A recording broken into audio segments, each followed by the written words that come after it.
Lula na cúpula de presidentes de países amazônicos. Vamos ao vídeo. Antes, porém, te peço, deixe seu like, se inscreva no canal. Presidente do Estado Plurinacional da Bolívia, senhora Maria José Pinto, vice-presidente da República do Equador, companheiros ministros, chanceleres, delegação brasileira aqui presente. Eu queria apenas comunicar aos presidentes que estão presentes que no dia 9 de setembro, pode colocar na sua agenda, companheiro Petros, dia 9 de setembro, nós vamos inaugurar na cidade de Manaus, no estado do Amazonas, o Centro de Cooperação Policial Internacional da Amazônia, onde estarão participando todos os países, e eu vou convidar pessoalmente todos os presidentes dos países amazônicos para comparecer a esse ato. É uma coisa muito importante para combater o garimpo ilegal, para combater o narcotráfico, para combater o contrabando de armas e para combater qualquer outra coisa que nos perturbe. Eu queria, antes de ler o meu pequeno discurso, dizer para vocês que está presente nessa reunião o nosso embaixador André Corrêa do Lago, que é o nosso presidente da COP30. Fique em pé para as pessoas te conhecerem, pelo menos, né, André? Porque se alguém tiver que brigar, vai brigar com você.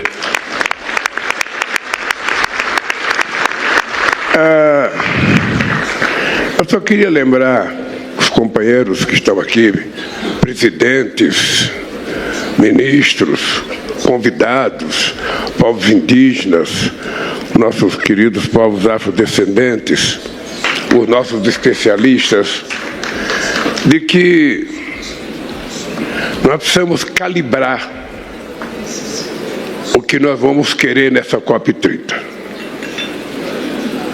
De um lado, você tem as pessoas que querem fazer, mas não tem dinheiro. De outro lado, você tem as pessoas que não querem fazer e que têm o dinheiro.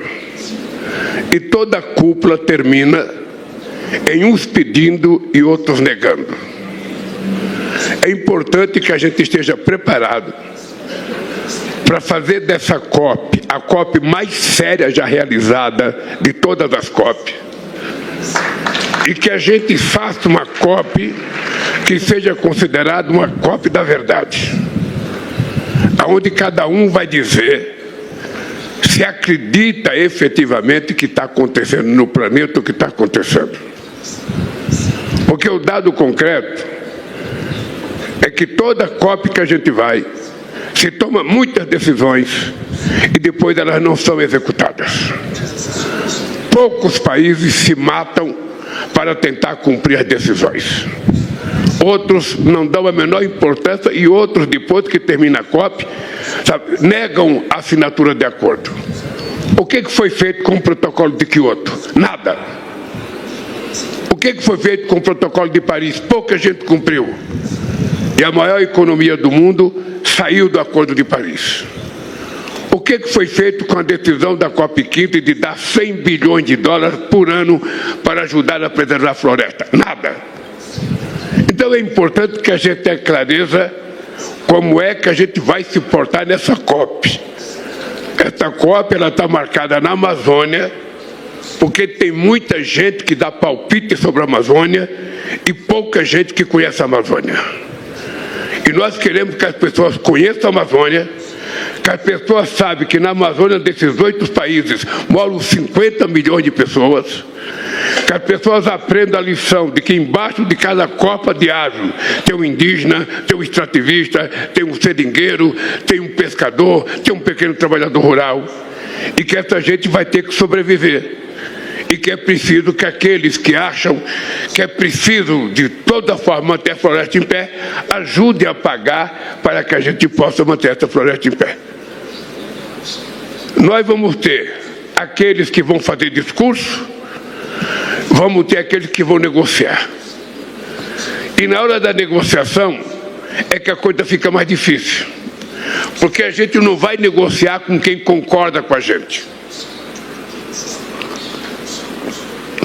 A gente vai negociar com a parte concorda totalmente, outra parte concorda parcialmente e outra parte não concorda. Sobretudo em se tratando de dar dinheiro. Sobretudo. Toda vez que alguém me tenta convencer que tem dinheiro para resolver esse problema, eu fico me perguntando, eu quero ver quem vai dar o dinheiro. Porque de promessa nós estamos cheios. O que é importante é que cada um de nós faça a nossa parte. O Brasil já apresentou suas NDCs. E apresentamos na expectativa que todos os países cheguem lá apresentando as suas NDCs. A primeira prova de que as pessoas vão tratar com seriedade a questão climática é dizer qual é o compromisso que ele está assumindo até 2035, pelo menos. Se cada país fizer a sua parte, é possível que a gente chegue lá. Mas se a gente ficar apenas achando que os países ricos vão chegar na Amazônia, vão ter dó da gente e vai dar dinheiro para cuidar dos indígenas, para cuidar do afrodescendente, para cuidar dos trabalhadores pequenos, dos pescadores, do Brasil, da Guiana, da Colômbia, não vão dar. É importante a gente saber disso. Nós temos propostas interessantes, nós trabalhamos propostas interessantes, nós estamos propondo um fundo para manter as florestas em pé, que eu quero ver qual é o país que quer contribuir para a gente manter. A gente tem que manter a floresta em pé e os trabalhadores que moram lá, os indígenas vivos. É isso que nos interessa nessa COP30. Fazer dessa COP a COP da verdade. Quem é quem? Quem vai fazer o quê? Porque senão é importante a gente fazer outra coisa do que fazer as COP, gastar uma fortuna para fazer a COP e depois o resultado é quase zero.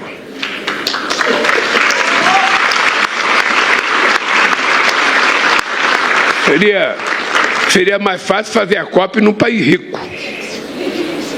Seria mais fácil fazer a COP num país rico. A gente está fazendo na Amazônia, em situações, sabe, não é como Paris, não é como Dubai, não vai ser com nenhum lugar chique desse, é a Amazônia. A Amazônia. E a gente quer que as pessoas vejam a real situação das florestas, dos nossos rios, dos nossos povos que moram lá, para a gente saber que nós temos uma tarefa quase que hércula para que a gente possa cuidar dessa questão climática. Eu só posso dizer para vocês que enquanto eu for presidente da República do meu país, eu vou fazer a minha parte. E se cada um de nós fizer a sua parte, a gente tem as coisas mais ou menos resolvidas. Então eu quero, o companheiro Petros, te dar os parabéns por esse evento. É extremamente importante, porque a TCA foi criada há muito tempo atrás, e eu fiquei 8 anos na presidência, eu não participei de nenhuma reunião da UTCA, só participei no meu segundo mandato, quando nós convidamos o encontro de Belém. Então, eu acho que nós precisamos tratar isso com muita respeitabilidade e muita seriedade, porque será um marco. Pode ter certeza, a questão climática vai ser aferida antes ou depois da COP30. Antes. Eu quero não só lembrar vocês que nos anos 80, todo o continente europeu e os americanos diziam que a Amazônia era o pulmão do mundo e que o Brasil precisava salvar a Amazônia porque era o pulmão do mundo. E eu dizia para eles que a dívida externa era a pneumonia daquele pulmão.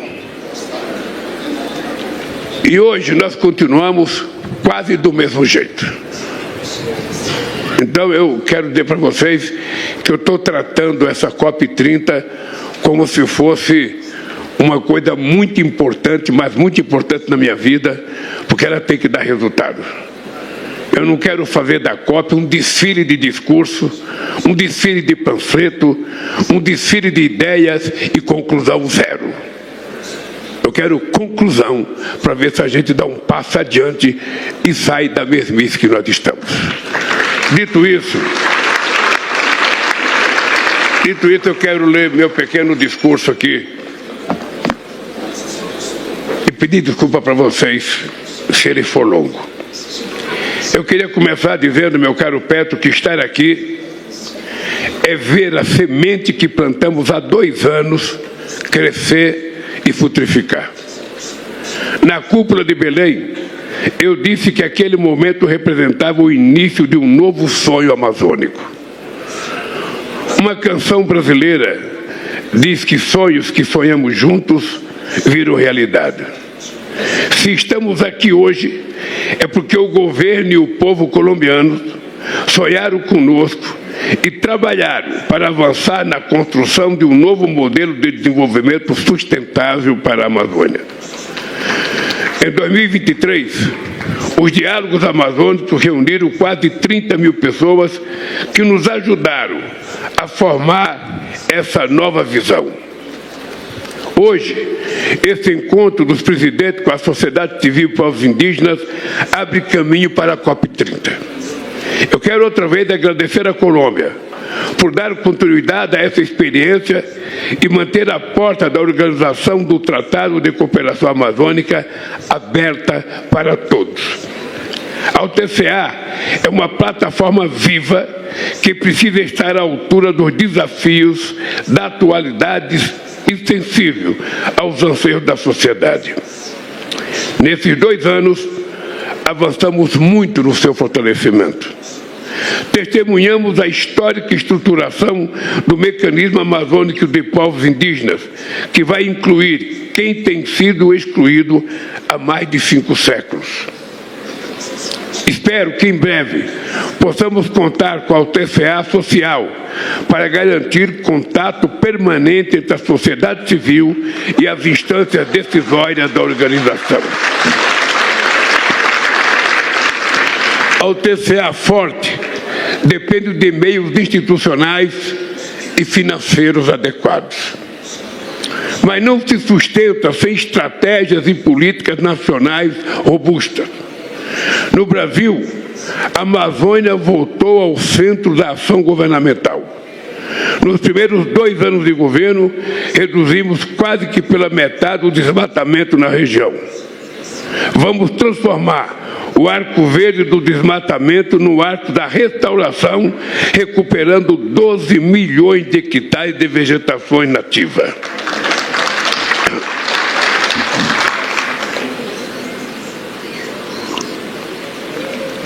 Temos hoje quase 130 unidades de conservação na Amazônia e homologamos 16 novas terras indígenas em todo o país.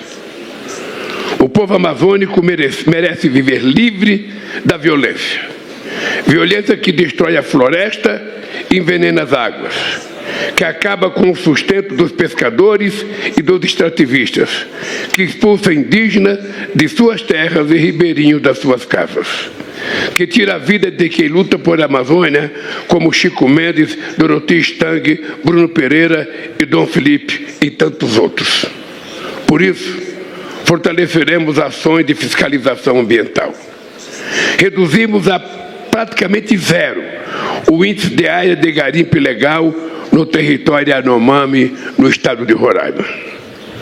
Inauguramos em Manaus o centro, e esse centro que eu estou convidando vocês, o Centro Internacional da Amazônia, que vai facilitar a cooperação com países amazônicos no combate ao crime organizado. A falta de oportunidades é uma injustiça contra o povo amazônico. O acesso à educação, à saúde e à moradia não pode ser privilégio de poucos. O povo amazônico quer empreender, trabalhar, produzir e viver. Estamos colocando em prática a noção da bioeconomia.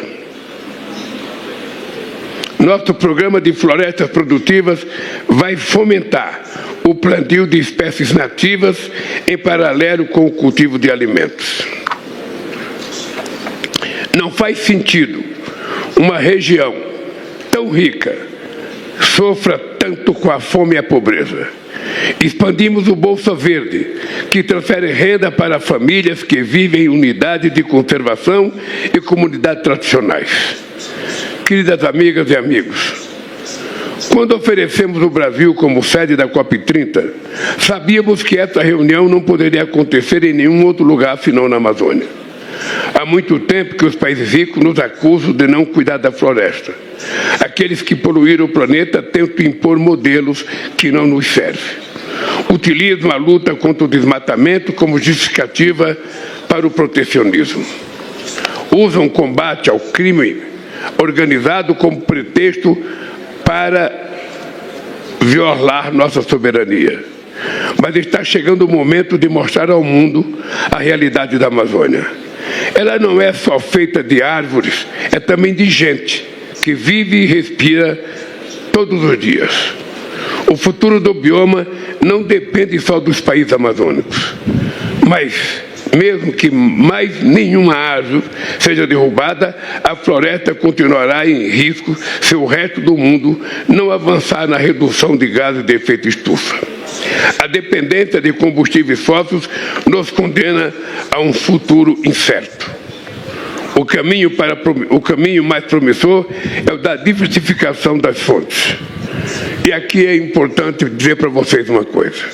O Brasil é um país que se dá o luxo de ter 80%, quase 90% da sua matriz energética renovável.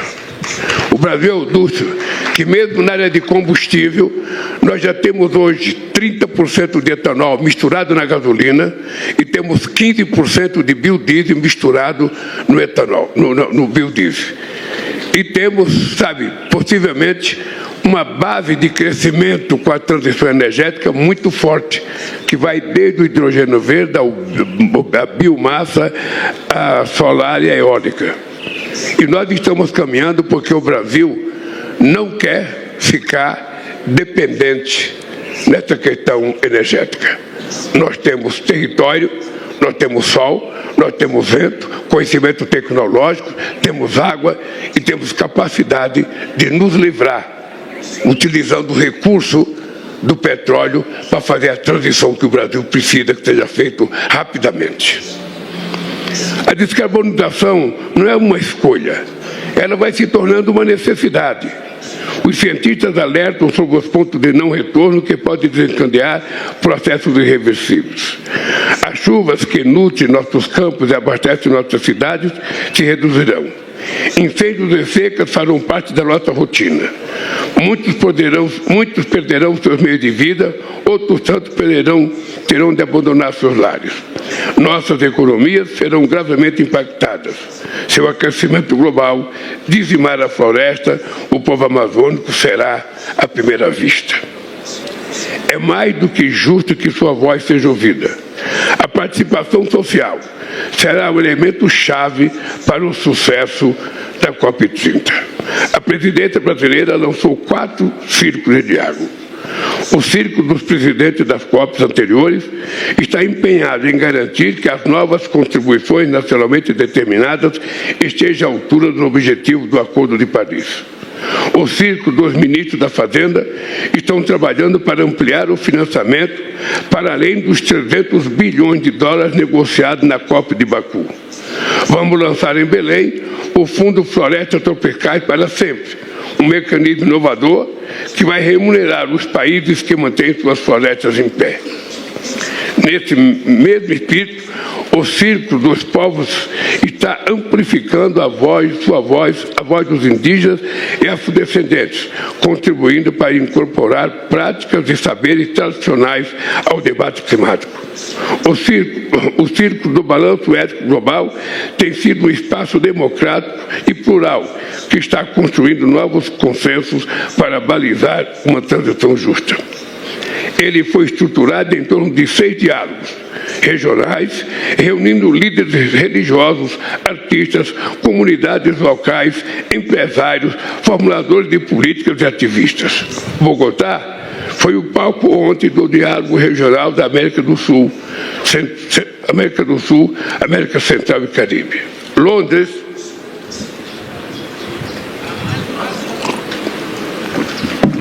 Londres já sediou o debate na Europa e em setembro teremos um encontro em Nova Delhi, Addis Abeba e Nova York. Também estamos apoiando centenas de diálogos autogestionados em todo o mundo.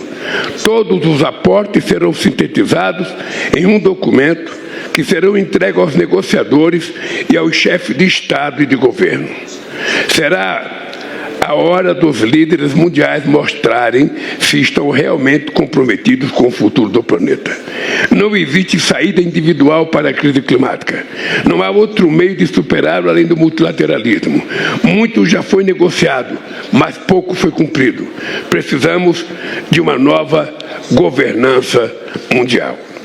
Se a ONU é o lugar que criamos para tratar dos temas mais importantes da humanidade, é lá que a mudança do clima deve estar. Vamos trabalhar para que se crie um Conselho de Clima capaz de mobilizar os países a efetivarem seus compromissos. No Brasil, usamos a palavra indígena mutirão para nos referir a um grande esforço coletivo. Precisamos do apoio de todos para formar um mutirão de Bogotá em Belém. De Bogotá a Belém. Se não houver futuro para a Amazônia e o seu povo, não haverá futuro para o planeta. Juntos, nós poderemos fazer a COP30, a COP da virada. É importante que a sociedade civil que está aqui compreenda uma coisa. E eu vou dizer porque se a gente não tiver uma nova governança mundial, a gente não conseguirá implementar uma nova política climática. Porque é preciso ter alguém que tenha autoridade para coordenar, para fazer cumprir as decisões que nós tomamos. Porque tomamos decisão e nenhuma delas é cumprida. Porque cada país leva a decisão para ser discutida no seu Estado Nacional, no seu parlamento, com o seu ministro da Fazenda, ou seja, e aí começam as coisas não acontecer. Quando a gente tiver que tomar uma decisão na questão do clima, tem que ter uma governança mundial que tenha autoridade para fazer com que ela seja cumprida. Senão nós vamos fazer da COP o Fórum Social Mundial. Não sei se você se lembra do Fórum Social Mundial. A gente se reunia, cada um levava a sua tese, todo mundo falava o que queria, comprava o que queria, mas ninguém saía com o compromisso de fazer nada. Até que o Fórum Social foi se extinguido por falta de disposição. Eu, por exemplo, fui na COP de 2009. Eu era presidente. Naquele tempo, os países ricos queriam responsabilizar a China pela poluição do mundo. Todos os países, Petros, todos os países, Arce, Obama me ligou, Angela Merkel me ligou, Inglaterra me ligou, que era preciso punir a China, porque a China era o país mais poluidor do mundo. E nós então dizemos que era preciso a gente punir a China, desde que os países ricos pagassem a dívida que eles tinham, porque eles poluíam o planeta há muito mais tempo, desde o começo da industrialização. Bom, não teve acordo naquela COP. Não teve acordo. Nós fizemos uma reunião entre China, Índia, Brasil, sabe, e África do Sul, e a COP saiu sem decisão. E por que saiu sem decisão? Porque as pessoas não querem assumir compromissos. Quem é industrializado não quer parar de ser industrializado. Quem já está rico não quer fazer o sacrifício para fazer o quê? Nós temos tudo para fazer. O Brasil, por exemplo, tem 40 milhões de hectares de terras para recuperar. Você pode florestar com o que você quiser. Certamente a Colômbia tem, certamente a Bolívia tem, certamente outros países amazônicos têm. É saber se essa gente está disposta, pelo menos, a ajudar a financiar isso. Para que eles provem se eles querem ou não fazer com que o clima não permita um aquecimento além de 1,5 graus. E é, portanto, que tem que ter uma governança mundial. E para ter essa governança mundial, você não pode acabar com o multilateralismo. Você não pode fazer o que o presidente americano está fazendo, tomando decisões sozinhas, sem levar em conta que existe a OMC, sem levar em conta a ONU, sem levar em conta nada. Então é nesse clima que a gente vai chegar na COP30. Eu, inclusive, mandei uma carta pessoal, Petros, ao presidente Trump. Ele está sendo convidado para ir na COP. E cada presidente vai receber uma carta com a minha assinatura. Não é uma carta eletrônica, não, é com a minha assinatura, que é para ele demonstrar se eles vão tratar com seriedade, sabe, essa COP ou não. Porque se não tratarem com seriedade, nós vamos ter que pensar o que fazer daqui para frente para cuidar do planeta. Muito obrigado, gente.